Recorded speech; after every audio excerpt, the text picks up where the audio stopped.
Working Cows Podcast, episode 346. This episode is brought to you by Understanding Ag.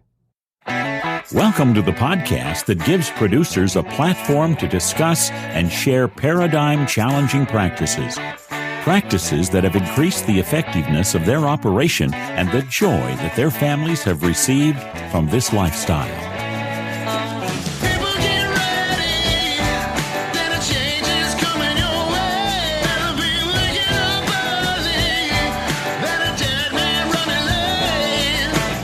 Howdy, everybody. It's Clay Connery, host of the Working Cows Podcast, recorded exclusively in the Understanding Ag studios.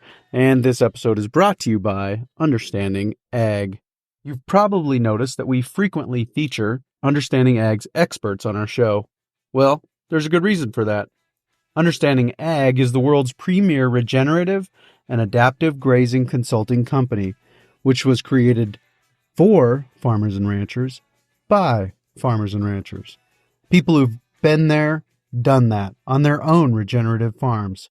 Understanding Ag's consultants aren't in the business to sell you costly input solutions. Their sole mission is to help you understand, then grow your profits by applying regenerative principles and practices so you can grow healthier soil, food, farms, and futures, all while reducing input costs. Discover more at www.understandingag.com. You'll be glad you did.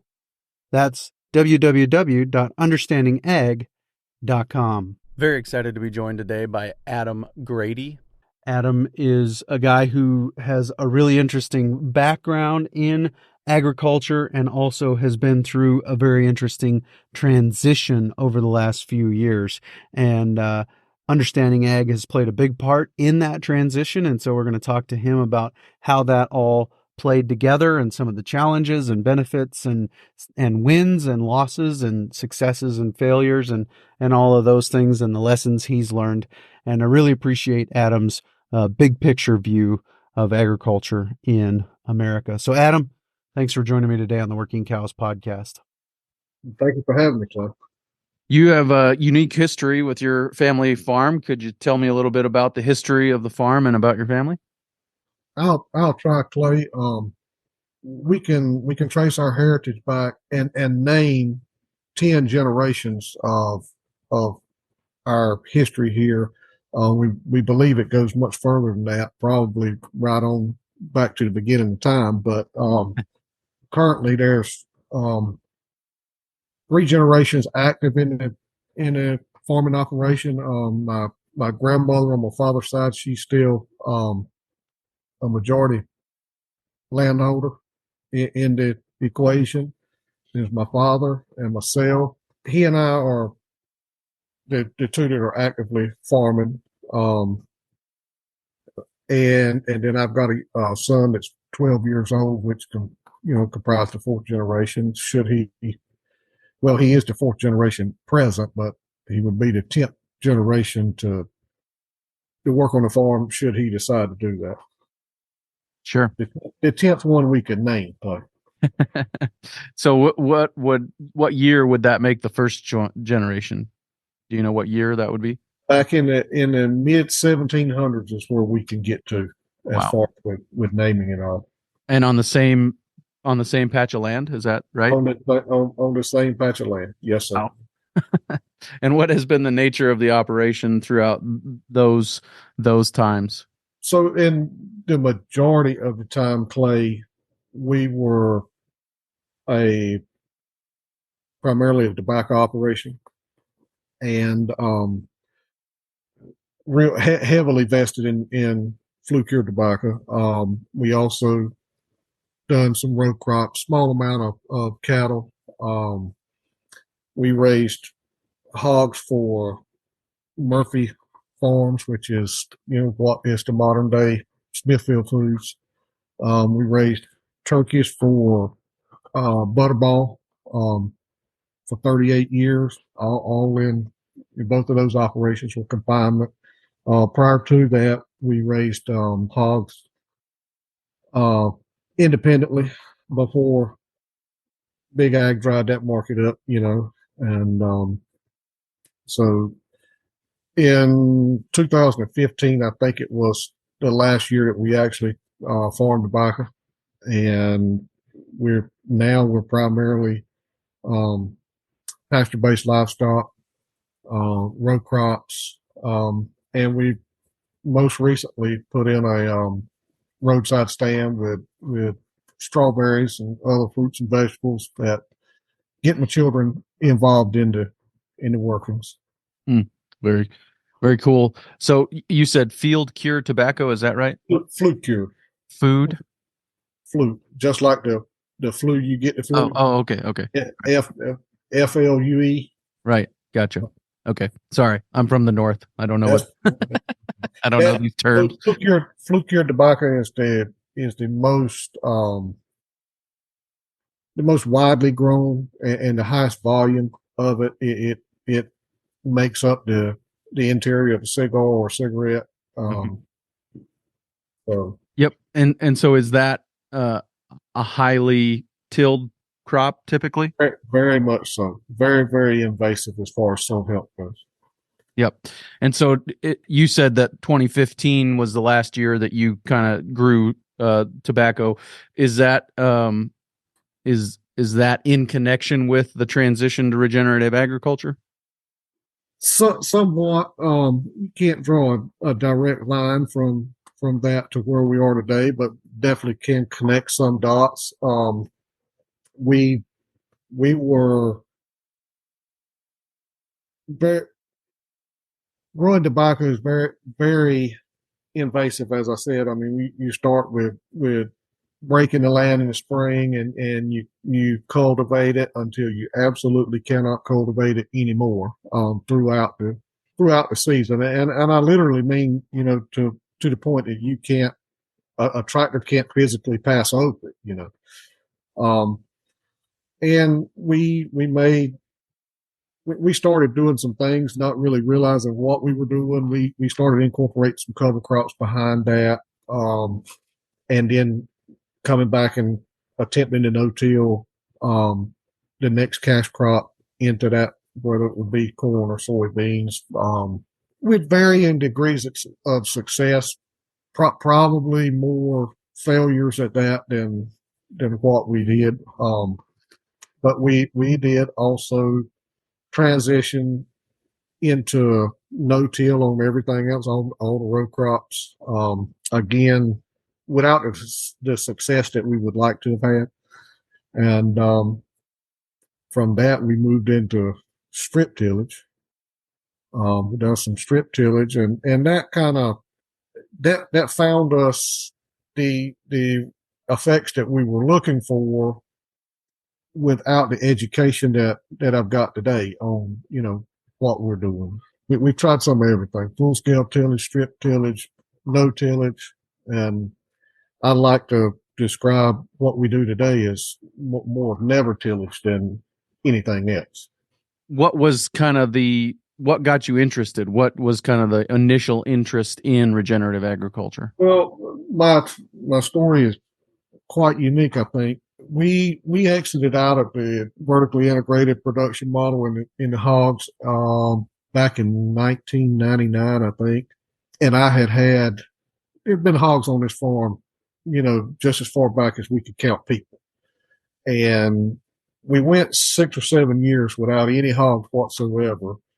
And then just on a whim one day, I decided I wanted some hogs, and the farm had to have hogs. We were a farm without having hogs. So I went off and bought 5 gilts and a boar hog and fenced up a cut over wooded farm that we had bought and put them in there. And one thing led to another. Folks found out I had them, and quickly learned I had a pretty hot commodity.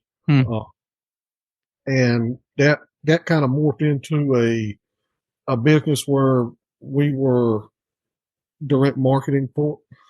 At one time, we had our own delivery truck on the road running a route, and from that, we started gaining attention from various distributors, and which is where I met Alan at. And, I had a distributor contact me and want to do something with pork. They didn't have pork in their portfolio. And, they give me the basics of what they wanted to do. And we kind of put together what we thought it would take to meet their needs, and went back to them, and they said, okay, let's do it. But it was conditional. And the condition was that I had to at least have a conversation with this guy named Alan Williams. And at that time, I'd never heard of Alan, didn't know anything about Alan. And so, but I agreed. I mean, what's one conversation going to hurt? And so they set it up, and Alan and I think our very first conversation was a phone conversation, and he told me a few things, and I kind of thought that he might be off his rocker. I didn't know it for sure, but I just had that sneaky suspicion. And within a few months, we actually met face to face. He come down to my place and visited, and we rode around and talked and had lunch with my grandparents and a few other things. And when he left, I was convinced that he won't off his rocker. He had never had a rocker. I didn't know where this guy was from or what he had seen, but he had never been here before. But Alan was persistent, but not to an overbearing degree. And he kept, working with me a little bit, and he finally convinced me to just try it. Oh, and I think the personal attempt, we done 5 acres, and we did that 5 acres. And I've never really been a person that had to visualize things to understand it, but in this scenario, I did. I had to visualize it, and I give him the 5 acres, and I saw enough out of that 5 acres that intrigued me enough that I knew I needed to do some more. I need to experiment further. And I think the next step was we've done like 75 acres or something that nature. And by then I saw enough, it was just like a light went off, my duh moment, and here's what he's talking about. I can see it. And the transformation, if you're looking for it, it's pretty easy to find, and it's pretty rapid. You see some immediate chain benefits. So after that second set, 75 acres, we just threw the towel in, conceded that maybe he wasn't quite as crazy as I thought he was, and we went full on no-till cover crops. That was the first year that we hosted a Soil Health Academy here. And that helped immerse me a little more, get further into it. I wanted to go to a Soil Health Academy, and I got to talking to Alan about where they were, and it was nothing close to me, nothing convenient. I said, gosh, Alan, why don't we have one here? And that kind of sparked things off, and away we went. We had one, and I think to date we've hosted 3 here, and it's we are completely out of the vertically integrated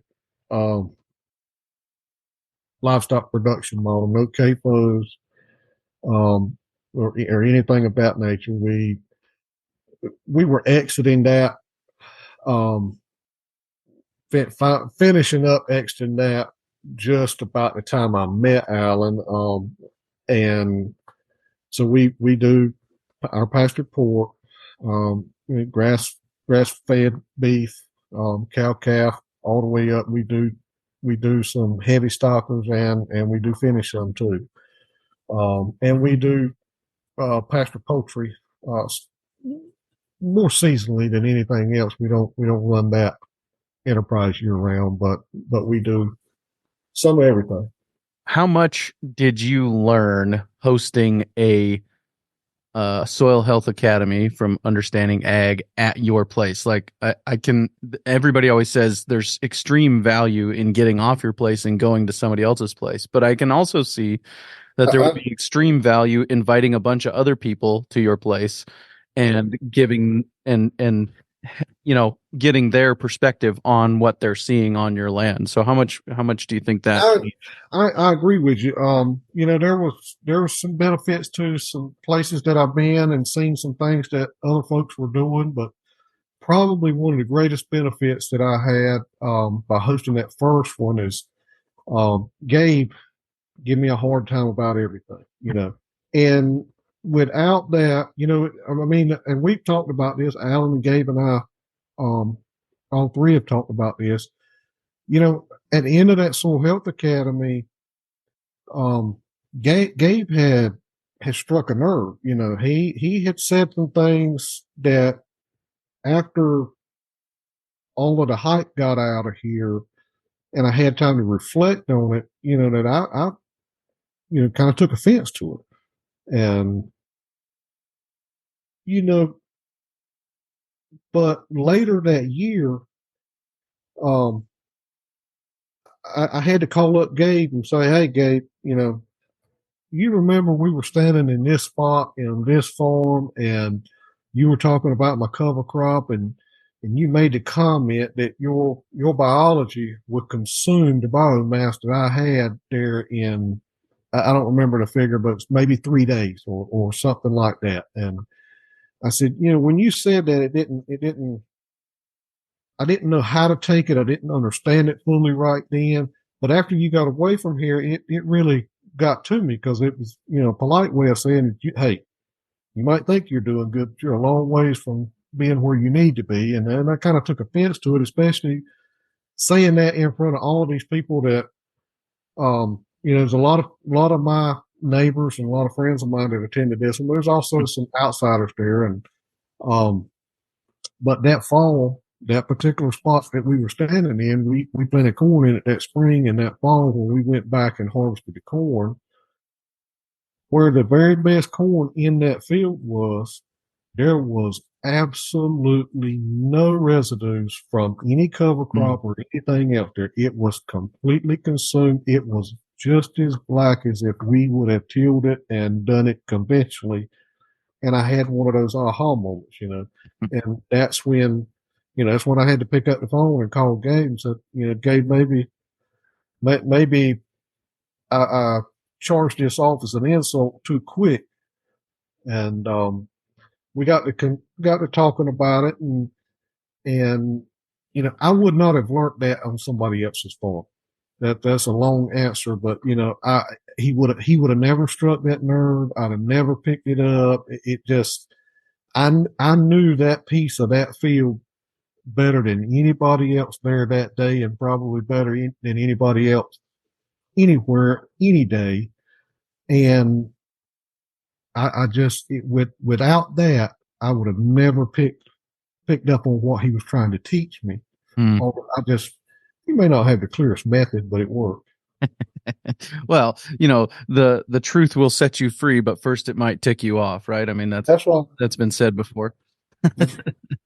So, what were some of the first experiments you did? You said, the 5 acres and then the 75 acres, and then you just ripped the Band-Aid off. But what were some of the first experiments that you did on those 2 smaller pieces? So the first thing we did was, we put in a highly, highly diverse cover crop. My experiences with cover crop up to that point in the past have been, monoculture. And we done a highly diverse cover crop. We did not incorporate any livestock onto that first 5 acres that first year. We rolled it down, and planted another cover crop in it. We let that 5 acres lay out of production for 2.5 years, I think.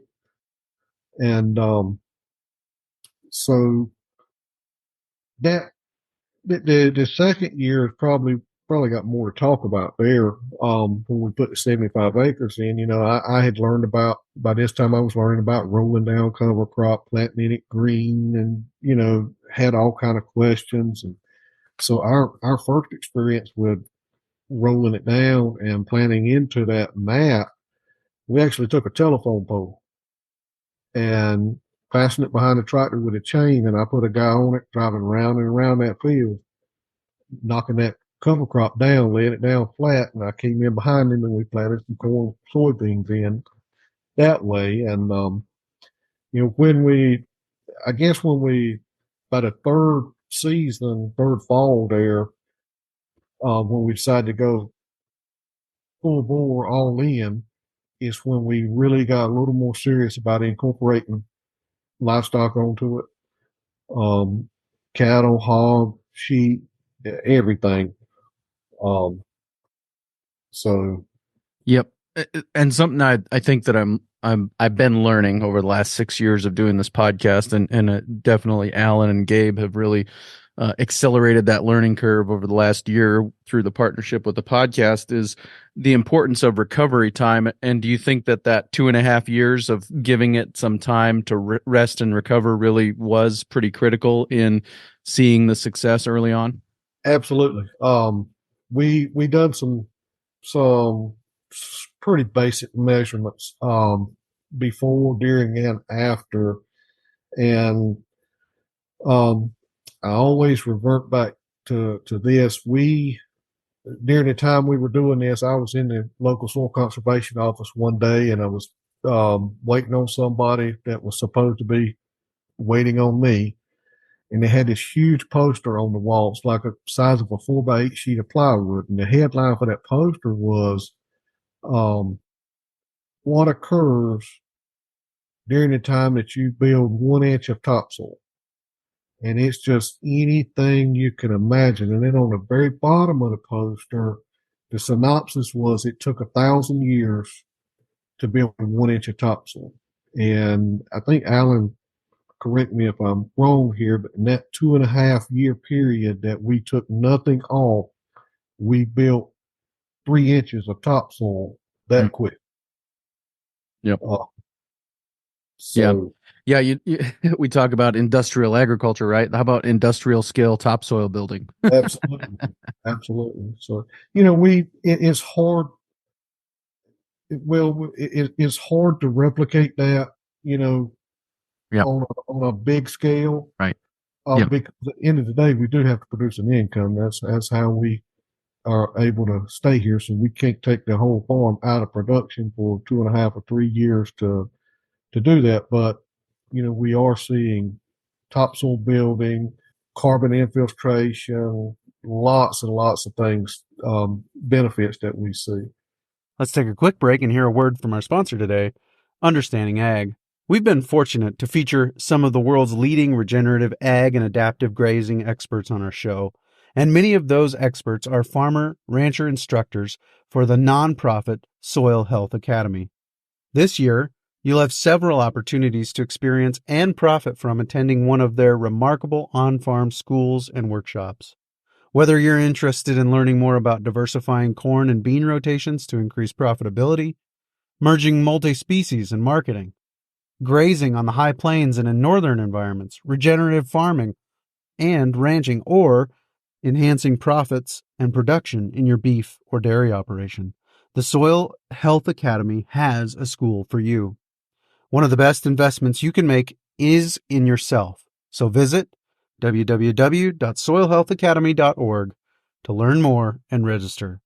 Financial assistance scholarships are available. What have been some of the specific things that you've done? I mean, we've talked about a few of them, and beyond just this, the 6 principles, what have been specific things that you've done to actually incorporate those principles into your context? So Clay, the very first step was we got real serious about cover crops and understanding the purpose of the different species of cover crops and the results that we achieve by the mixes that we designed and developed for our specific area and purpose. We incorporated livestock. We um, we we we have been, just like everybody else, just very heavily reliant on synthetics, um, synthetic inputs. We started dialing that back, using more natural form animal waste. We're in our area of the country here. We're the mecca of vertically integrated livestock production, and waste is a byproduct of that. So we have, chicken litter, turkey litter, swine lagoon effluent, just any number of things. So we started transitioning more toward more natural forms of fertility, and really, really dialing in, or dialing back rather, our pest management strategies. Um, we haven't sprayed fungicide. I haven't applied a fungicide now in 5 or 6 years, I think it's been. Um, we've had one insecticide, one broad spectrum insecticide application um, in the last 6 years. So we've really, really been able to dial a lot of those things back. Yeah. Significantly impacting our bottom line by cutting our dependence on those products. So what have been some of your biggest challenges throughout this time? During this process, Alan, shortly, just prior to our introduction, we went through a major flooding event here in 2016. I think it was late 2016, early 2017 when Alan and I first met.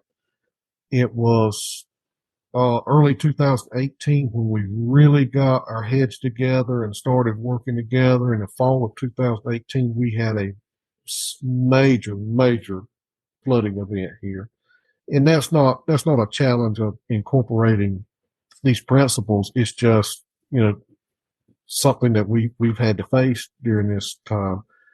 As far as, using the principles and applying and becoming regenerative, I really haven't had any inconquerable challenges, because Alan's always been, at my disposal. Through our connection with this distribution company that we both were partnered in, I've been able to pick up the phone if I had a question, or if I saw something I didn't understand, or if I had an idea, he's been readily available to me. And I can honestly tell you, there have been things that I would not have had enough gumption to try without that encouragement from him, without the feedback, being able to bounce ideas off of him. And, Alan, why wouldn't this work? Or why wouldn't this be the same as what we're trying to mimic with cattle here? Or, just various different things there. The challenge is, I don't recall having a major challenge once I really got my wheels turned. Alan might can remember something, but, we were able to talk and plan things out and view results. And I guess one of the things that kind of kept Alan around and kept him intrigued with me is because when I did see something, I want to replicate it. I want to understand why it happens. Why did it, why was this result this way this time? And, can I do the same thing, here? And so like you talk about, for example, you talk about pulling the telephone pole around behind the tractor, Mm-hmm. rolling down that cover, planting soybeans and corn into that. Was that successful from a conventional perspective, or was it successful because you could run it through livestock? Was it successful at all? It was successful play. The challenge that we had, and maybe this is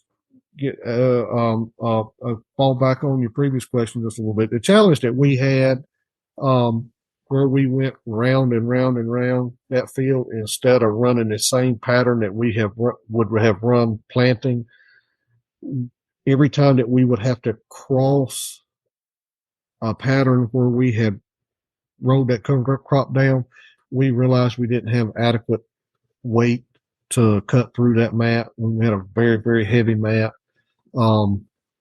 but it was successful. We did figure it out early on, and were able to change our pattern there and get going the right way. And by the next year, we invested into a true cover crop roller, run guidance on the tractor pulling that, guidance on the tractor planting. So we're always running in the same pattern. And so when we lay it down the same direction that we're going, we eliminate all the entanglement. It's much easier to get through. It's much easier to get the seed trench closed back up. Now, onto the other side of that coin, what have been some of the biggest successes? We built in an incredible amount of resilience to our land. We, like I say, that first year that we worked together, we had that major flood. We also 3 or 4 weeks after that event, we were scheduled to host a farm tour for Joyce Foods. And, we had everything just picture perfect, at the time the flood hit. We had the cover crops planted. The cash crops were harvested. The livestock were, right, ready to be out and be on these cover crops. And, that flood wiped us out. And,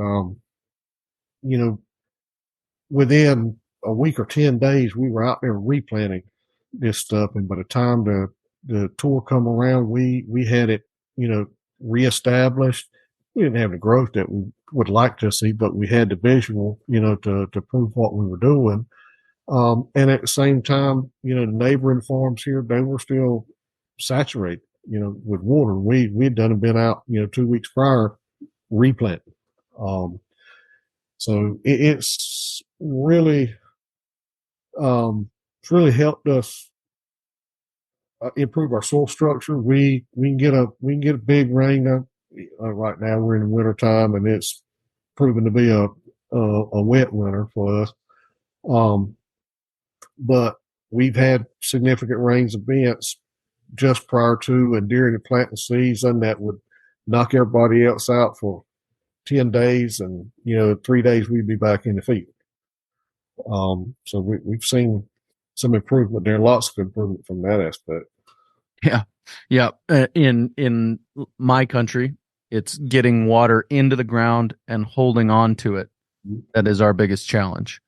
In your country, it's getting water into the ground, but having the ground remain solid enough that you can still go out and accomplish what you're hoping to accomplish on it. And so that is definitely a good description of what we have to deal with. The other thing that we have to deal with is we have very, very light soils.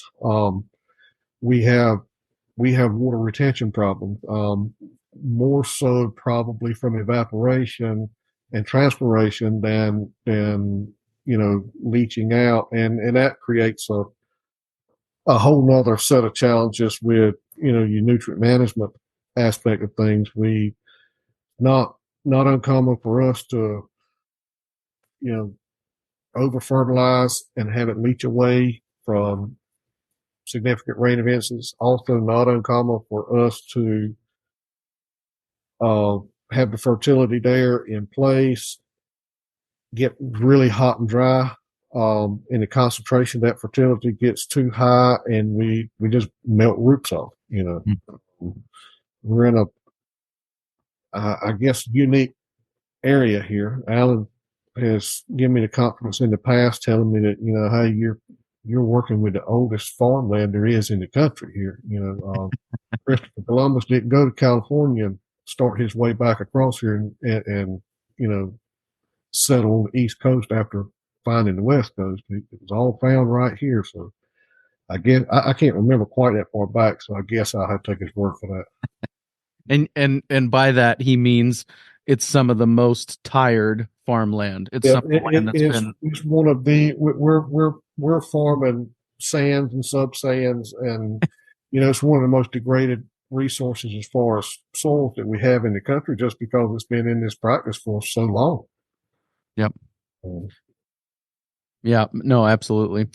What do you believe are the most important things you've learned, and how would you advise somebody else in getting started in regenerative agriculture? One of the things that I've learned is, the sources that we typically source our information from and our education are highly skewed and not always. And the further I go down this road, the more I change my mindset from not always to our benefit, but rarely ever to our benefit. And I'm just saying, farmers in general they've become terribly complacent in somebody else telling them what to do, and Mm. they're not getting out on the land themselves and seeing what's going on, visualize that they're taking somebody else's word for it, quote unquote industry expert, and whether that's some type of crop consultant or a seed salesman, fertilizer, chemical salesman. Those guys, they don't have the level of risk in it that the farmer does himself. They're not going to view it the same way that he does. And, that has gone on now for years and years and years to, most of the farmers, many in my area, they don't have the ability to make an educated decision about what they're visualizing anymore. Yeah. You know, just Al and I joke about it all the time, but it's really, really true. When I first met Alan, I had a salesman that came by my farm every day, twice a day. Mm. And just like everybody else, he on his way into the office and on his way home from the office, he stopped to see me. Ah. And he was always, telling me what he had experienced throughout his day. And it was always relative to what Joe or John or Jack was doing on their farm. It didn't matter if it was planting season, harvest season, whatever it was. He was riding from farm to farm to farm, telling what each other was doing. And then in harvest season he'd go back and tell the same thing. And in my area of the country, there had never been a single most impactful invention in the modern day to impact yield in my area was a yield monitor on the combine. Until it came about, there was no such thing as 200 bushel to acre corn in eastern North Carolina. Mm. And now that's all you hear is 200 bushel. And I can tell you, Clay, from my experience, a yield monitor don't make 200 bushel to the acre from one side of the field to the other. Mm. We have very little land that is capable of doing such in this area. But that's all you hear about from the industry experts. That's all the farmers talk about at the store, the cafe, wherever they go. 200, 250 bushel corn. Well, my question is, why doesn't it show up on the county average? Why isn't it showing up on the insurance record? That's the records they're turning into the insurance. Where's this corn at? And it doesn't exist. I said all that to say this: when this salesman is riding by and telling Joe that I'm picking 200 bushel corn this fall, and just because I saw 200 bushels flash on the yield monitor one time, so that made the whole farm do 200 bushels. And then he goes by and tells Jack and John and everybody else. And then next spring, when he came by my place and, we had my herbicide, fertility, and seed package, everything put together, and he rides right behind, goes back to Joe's place and, tells Joe, well, Adams just took delivery of this, this, and this. This is what he's planning on doing. Mm. Well, it don't mean that much to Joe at that time, but when he leaves, Joe gets to think about it. He was by here last fall and he said I was picking 200 bushel corn. And by God, if he can do it, I can do it. And so 30 minutes after salesman leaves, Silver gets a phone call and says, hey, bring me this and that and the other, whatever it was to Adam have. And if he can do it, I can do it too. And we just, that's the way a farming is going, and nobody is making true conscientious decisions about what's visually going on their farm today. Yeah, absolutely. I think that so much of so many of the problems in agriculture today are connected to outsourcing that decision making to somebody else. And another example of that is if you let the accountant make the decisions based on tax avoidance for your farm financially, you're going to end up with a lot of depreciating steel sitting around your area, your farm, because you're just buying new equipment to avoid paying taxes.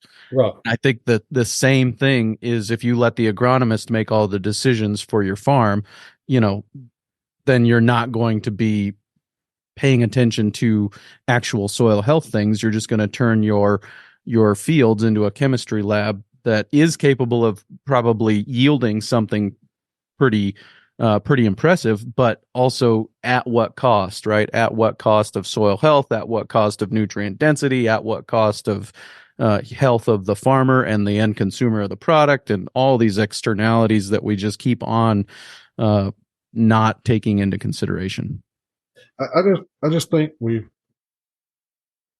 fall guilty of getting our information from the wrong place and using the wrong advice to make sound, conscientious, viable decisions. On my operation today, and 7-8 years ago, this was not the case. But on my operation today, only folks that sharing the risk help me make decisions on what we're going to do. That salesman, the university experts, the extension folks, they don't share in the risk. So, the weight of their advice goes very lightly here. Right.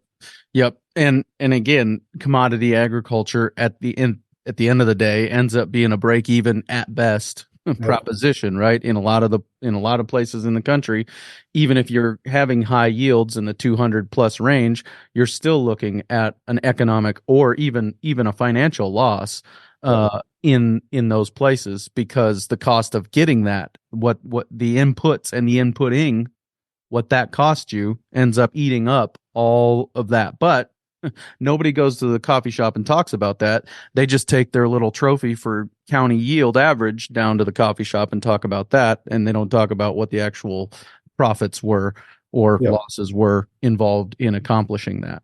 So yeah, let's move on to today on your farm. Talk to me about some of the enterprises that you've got there right now.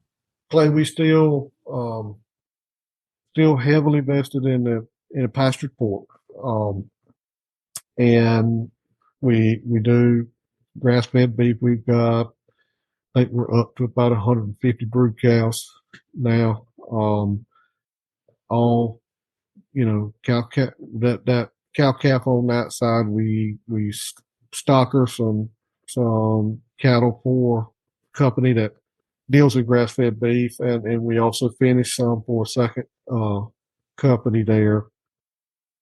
We still do the pastured poultry seasonally. We are still running our conventional row crop. I say conventional. We're our regenerative row crop venture. We don't have a market in our area that we can benefit from the commodities being regenerative. But that doesn't stop us from producing them that way. We use a fair amount of our own grain in our own hog enterprise, and the rest of it we market, through conventional means. The elevators don't know what they're getting, as far as that's concerned. We hope one day there'll be some. It'll get around, and we'll have the opportunity to market what we're actually producing. We've still been able to, in that, we've still been able to continually increase our yield, at least, to the same degree that everybody else has, but we're lowering cost per unit of production there. And I touched briefly before a few years ago, 3 or 4 years ago, I got thinking about. I was raised on a tobacco farm, just like I told you. There's a lot of intensive labor and management in the cultivation of tobacco, and that's where I learned early on how to work and the value of work, and some common sense came along with that, lots of experience, and without that enterprise being present in our operation today, I didn't have the same experience to educate and instill that into my children, like my father did to me. And I got to studying on, what can we do? And, so we dove off into, strawberries, with the intention of marketing them through a roadside stand. And they're still, my son's 12, my daughter's, 7. They're still not quite to the point that they're beginning to be a lot of help, but they're not quite proficient yet. But we started early enough that we could get it figured out, and then we could train them and raise them up in it and try to bring that work ethic into them. And so I don't know how much you know about strawberry production, but right down south of me here, just in the same county I'm in, used to be the strawberry capital. Wallace, North Carolina used to be the strawberry capital of the United States and the East Coast for a long time. And then it kind of moved out of here and, Florida, California now, by far much larger producers than we are in this area. But anyway, when we started looking into it, we were kind of wanting to go towards the older style of production of what they call it old matted row, where you build a row up, you mulch it and plant strawberry, and you keep that strawberry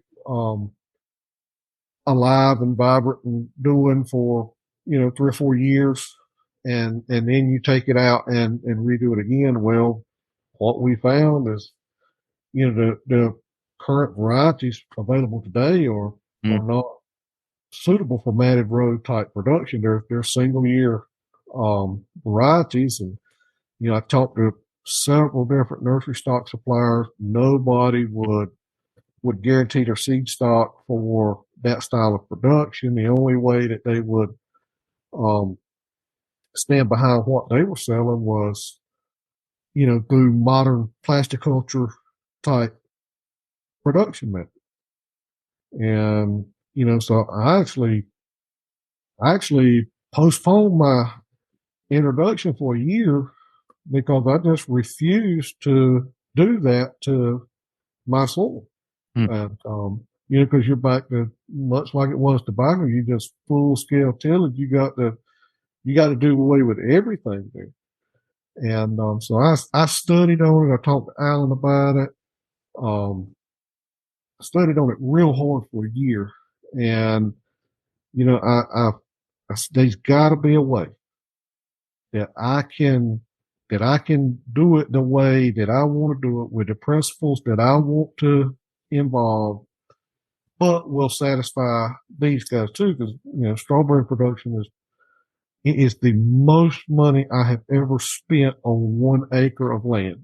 Somewhere by the time we get it ready to sell, we've got about $15,000 an acre invested.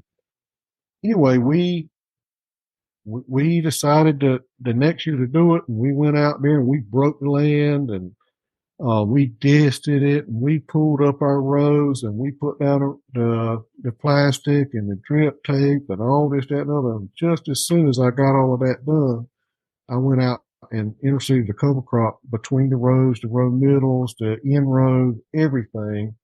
And, within 3 weeks, instead of having white peat sand and black plastic, I had green vegetation and black plastic. And by the spring of the year, by harvest time, we had a very thick, lush green mat there that we were able to utilize. Whereas normal folks, when they, especially in a U-pick operation, it gets muddy and mucky between the rows. Most places they go in and take straw and mulch it so that you could go in and pick without getting your feet dirty and such one thing. Another way, we didn't have to do that because we had, actively growing cover crops between our rows. And so from that, we started adding other complementary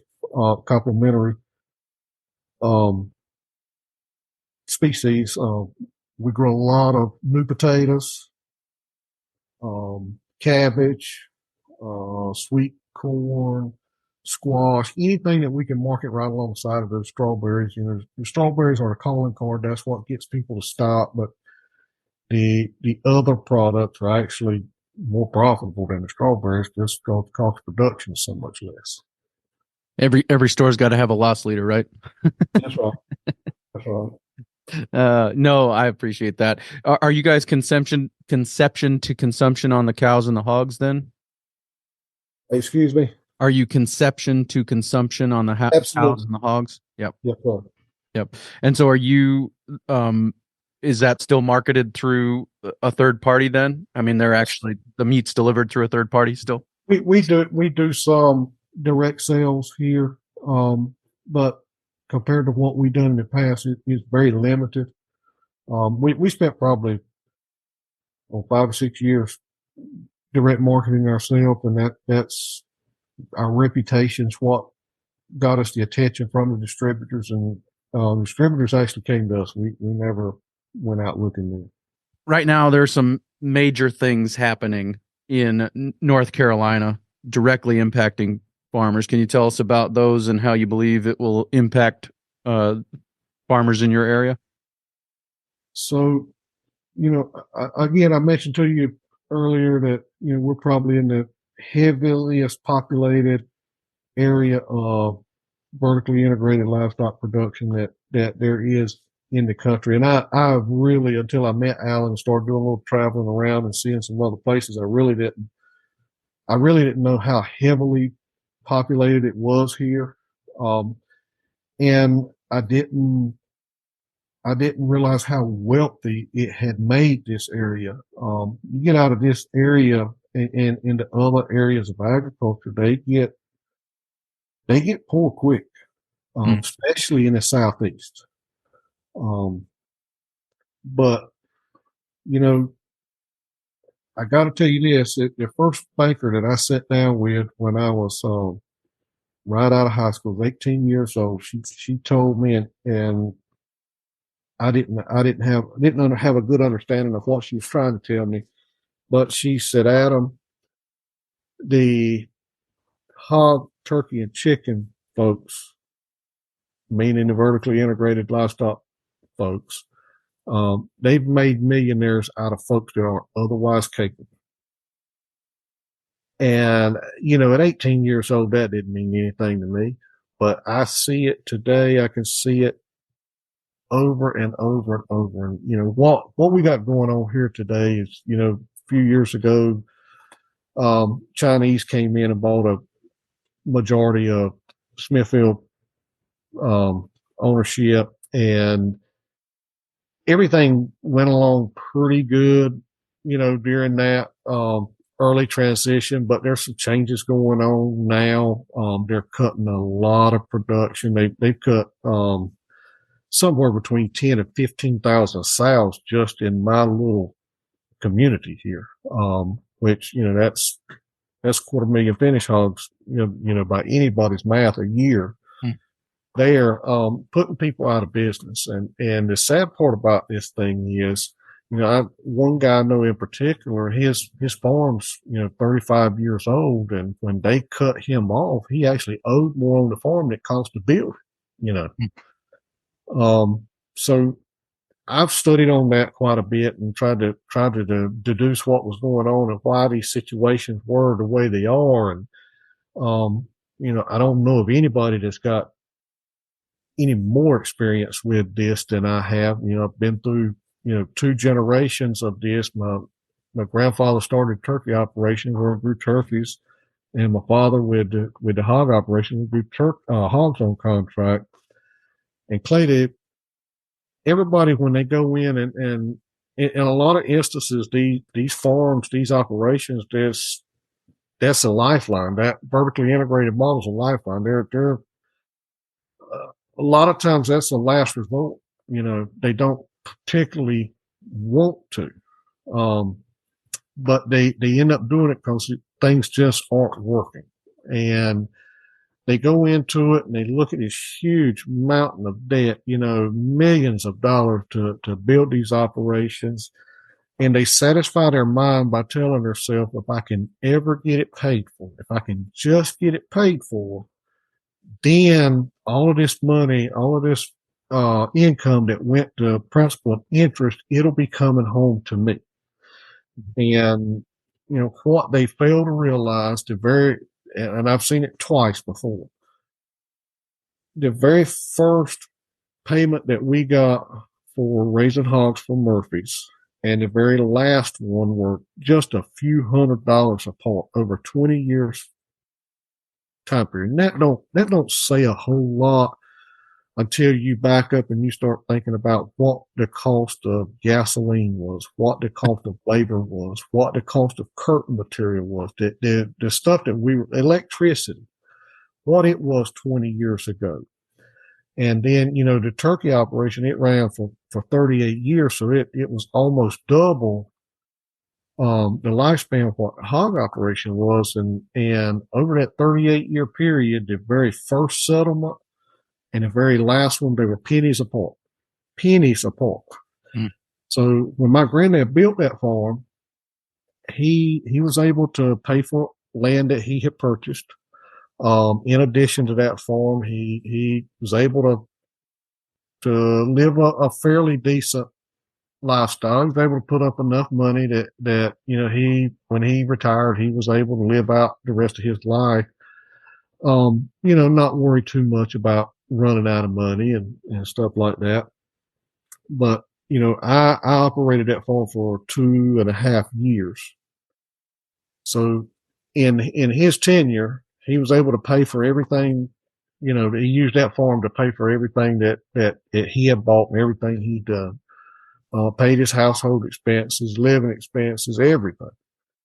When I took it over, and like I said, I only ran it 2.5 years, but the same amount of money, just to tell you, just to put a perspective on what inflation was during that period, the same amount of money would pay my household expenses, my living expenses for about 6 months.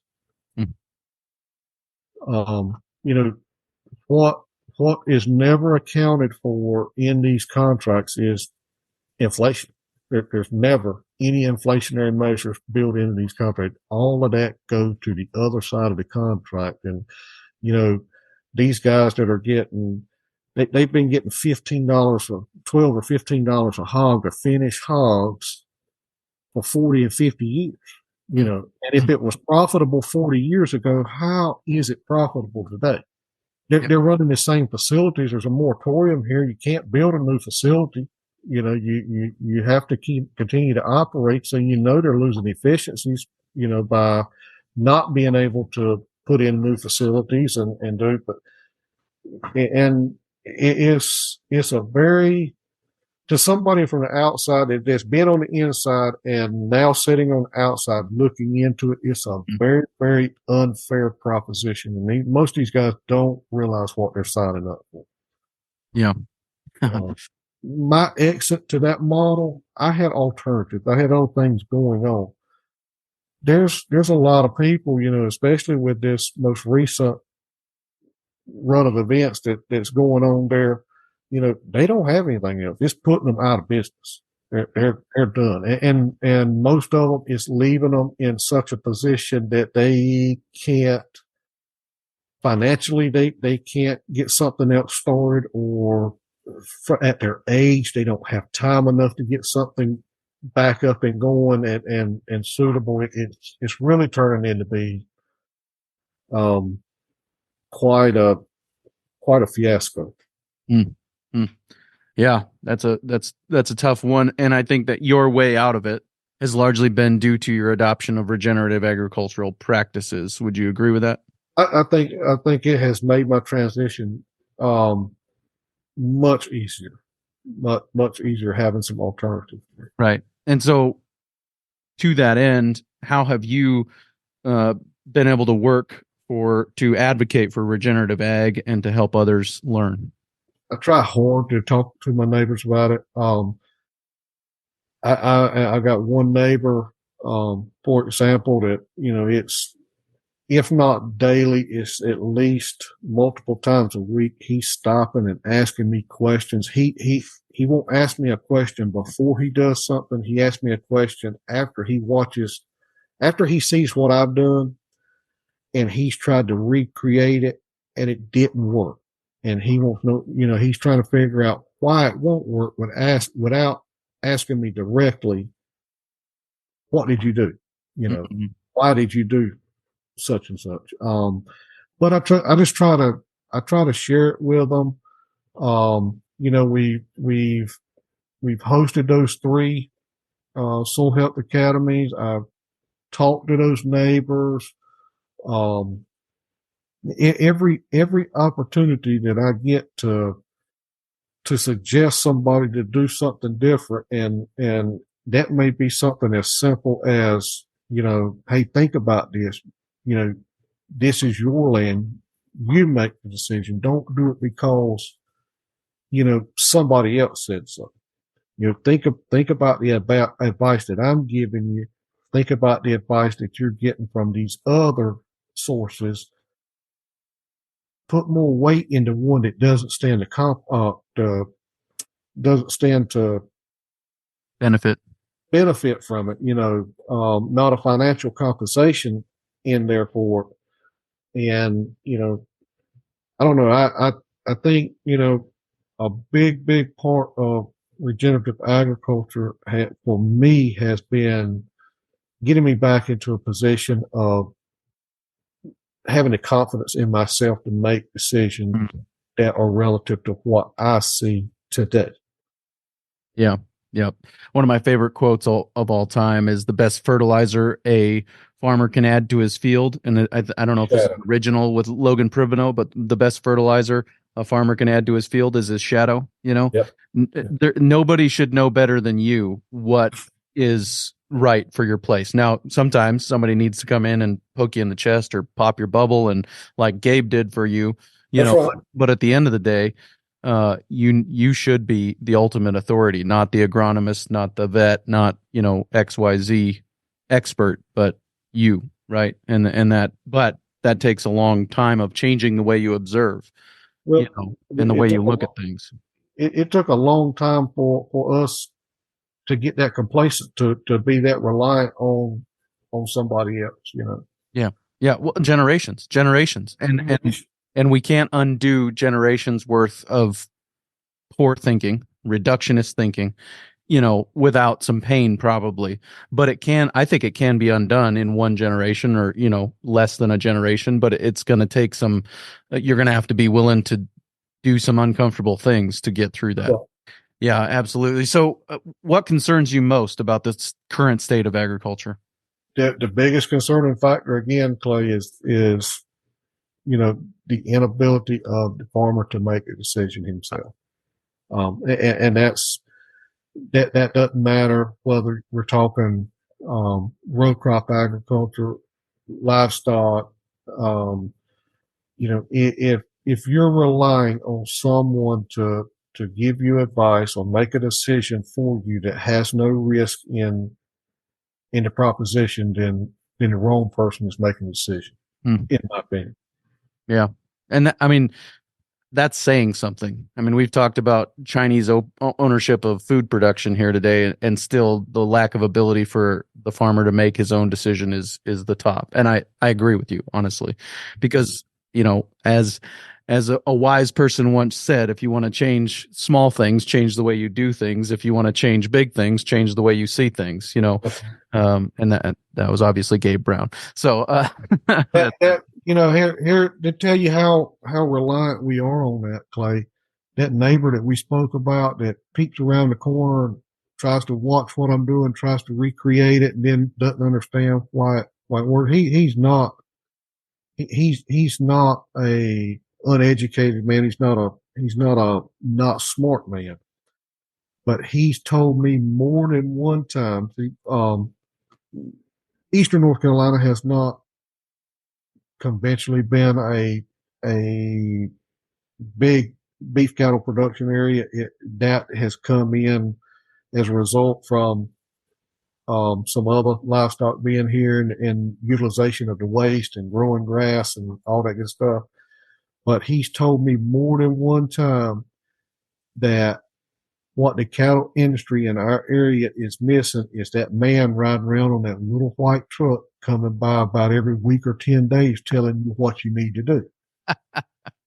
And if that doesn't speak volumes to what the point I'm trying to make, he's 100% right. And, to put that into perspective, the chicken people, turkey people, and the hog people, they all have folks hired to go around and babysit these farmers and tell them what they need to do. And they all just happen to drive little white trucks. You said a mouthful there, Adam. Wow. Yep. So what most excites you about the future of agriculture? Everything about me excites agriculture. When I took those glasses off that everybody else is looking through and I put my glasses on, there's potential everywhere I look. And, we're steadily becoming, increasingly resilient. We're less dependent on everybody else than we are ourselves. And that goes from inputs to financials to, anything anywhere you want to apply that scenario. We've got more control on our operation than we've ever had before. We're not concentrating on growing our acreage or growing our operation. We're concentrating on doing more with what we've got. Have been for the last, 4 or 5 years. We've actually, as far as acreage is concerned, we've actually downsized our acreage, just because we're doing more with each acre that we held on to. And that creates opportunity for the next generation, right? I mean, like the neighboring kid that wants to get started has an opportunity now that he wouldn't if you were still using reductionist and extractive methods to farm. Not that actually necessarily is the way that happens, but when we start to do more with fewer acres, that creates opportunity for the next generation, right? And it's kind of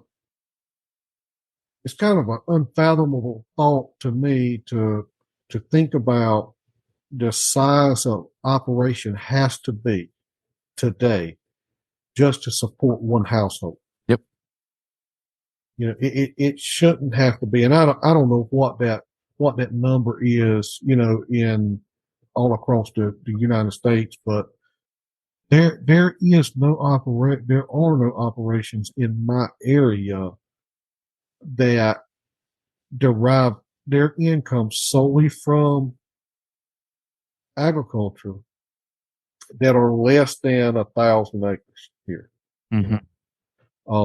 There's only a handful of operations in my area that don't have that vertically integrated production model and these guys don't view that as an off-farm source of income, but I do. It'd be just like having a job in town. They're just overly reliant on it, and when everything has a lifespan, and this I really feel that where we're at with hog production today in Eastern North Carolina, we have exceeded the viable lifespan of the infrastructure that's here. And major changes are coming, and it's going to take a wide swath, just like a hurricane blowing through here when it comes. Mm. Yeah, and I mean, and put that in perspective, right? I mean, you talk about a 35-year-old guy who owes more on the farm than it costs to build it. Mm-hmm. I mean, we all sitting here in this conversation know the way out of that for a lot of people. I mean, there are a lot of people that just end their life That's right. voluntarily because that's the corner they find themselves painted into. So, I mean, that's the weight of this conversation, and that's the crisis that we're facing. And I think that it brings some urgency to this conversation. And so I think that it's an important, definitely important conversation that I really appreciate you taking the time today to have. And so as we wrap up, I'd just like to ask you about your advice for two categories: your advice for neighboring farmers and your advice for people wanting to get started in farming. What are some pieces of advice you'd give them? For the neighboring farmers, and this is as much relevant for my neighbors on the West Coast as it is for my neighbor next door. Um, you know, do something to regain control of your operation. Whether it, journey down this path of regenerative, that was the facilitator for me to regain a lot of the control back here. But just do something, to get back in control. And, if you make a wrong decision, learn from it, move forward, and don't make that wrong decision again. Learn from those mistakes. And, the other group, Clay, any young person wanting to try to get started farming, if they can find a way, and they can find the land and they've got the desire, I don't know what would stop I know what would stop me. It would be nothing, Yep. I think that to your point earlier in this conversation, though, we can't really undersell the value of a mentor, right? I mean, like you had Alan there giving you the boldness to make those changes, and you had the ability to call Alan and say, why didn't this work, or what should I know before I try this? And I think that those mentorship relationships are really important. I think that there's lots of great organizations in every state that can really help you find those mentors. And if you can't find one in your state, they're the one of the values of the internet is that it opens up this world of opportunity to go and find mentors that don't live very close to you.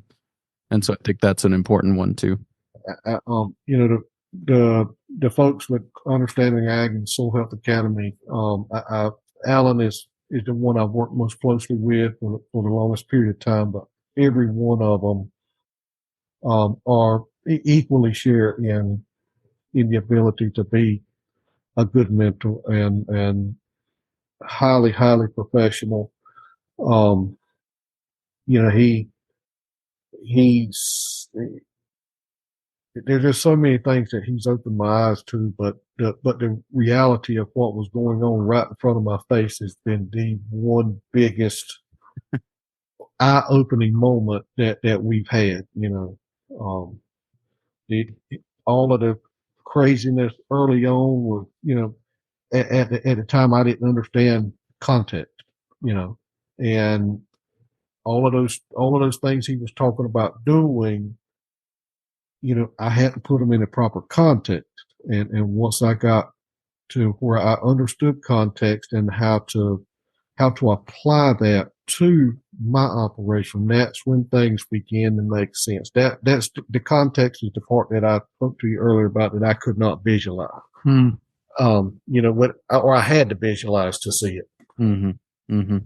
Yeah, and as I've had a relationship with Understanding Ag over the last year or so, on a deeper level, anyways, and gotten to kind of peek behind the curtain a little bit, the amount of consulting that they do on a regular basis for people who just go to the website and sign up for a conversation with them. The amount of consulting that the whole team does is remarkable, and I think a big part of helping those young people and everybody really have the ability to have the boldness to make that change and get some advice on the front end of it. So, yep. Very important. Well, Adam, I really appreciate your time today. Thank you so much for joining me. Anything I can put up in the show notes page as far as ways that people can find you online and hear more about what you're up to? We do have a Facebook page, Dark Branch Farms, on Facebook. We are, that's Dark Branch Farms at gmail.com. You can contact us through there, if they need to, want to. Okay, very good. Well, thank you so much, Adam, for your time today. I really appreciate it. Very good stuff there with Adam Boyd, and really appreciate, again, his perspective, just the way he thinks about these things, and the way he was able to communicate some of his thoughts was very, very helpful and practical. Really looking forward to next week on the Working Cows podcast.